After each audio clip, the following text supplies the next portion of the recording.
Do you have a rented or own property? If so, how many each do you have?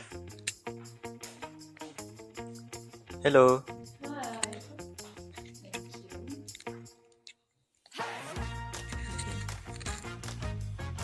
Do you have a rented or own property? If so, how many each do you have? I own 2 properties and rented 4 houses in total since 3 years ago. Woo! Well, I like to be prepared for any circumstances since I have 3 young children, and of course these houses will be passed down to them and hopefully be passed down to their children. Hi, thank you for joining me today.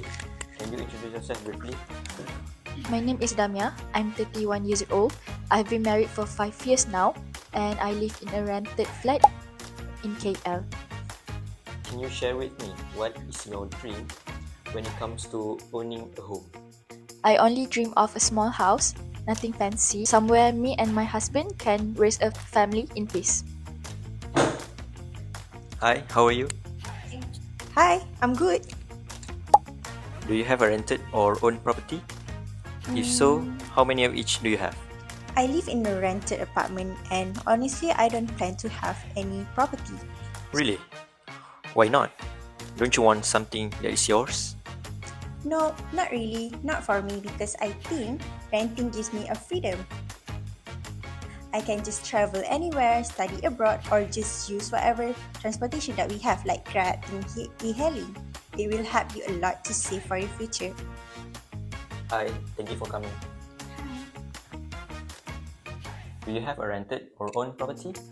If so, how many of each do you have? I own one house and I live in it. It's nothing flashy or big. It's just a place that comfortable enough for me to call home. You seem very content. What does home ownership mean to you? It's not about showing off. It's just some place to call mine, like where I can go home, close the door to exhale. Some people look for big moment. I just like a quiet place. Do you consider this as a hoarding? What's hoarding? How many of those properties owned and rented that you actually use and utilize? My current house right now that I live is in KL. And then I do have another house that I rent that I actually use to keep all my stuff in Ipoh. Yeah, so 2. What is your biggest challenge that stops you from buying a house? First, of course, the price. Even a small unit in KL costs hundreds and thousands ringgit of Malaysia. And second comes the down payment, the legal fees, and loan approvals. It's just overwhelming for me and my husband. But don't you think owning gives you stability? Sure, for some people, I think different people have different opinion. I love how I rent and I can save a lot of money. I don't have to tie down to any of the loans. You have to pay loan and I don't have to. I can just travel around the world and then just be able to live wherever I can. I don't have any property that tied to me.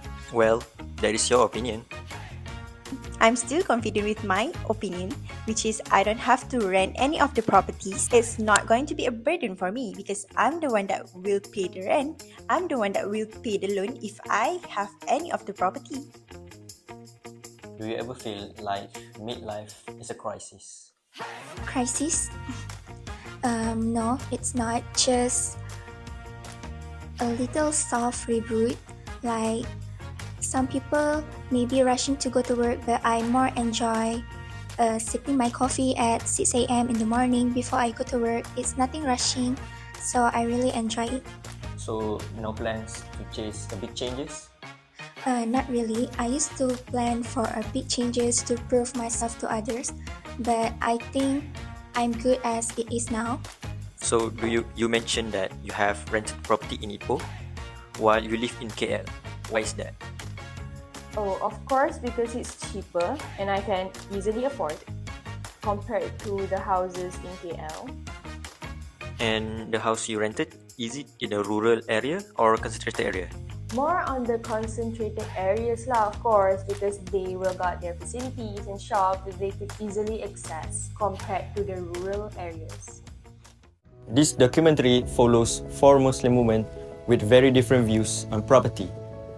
Nurin, a student, prefers to rent.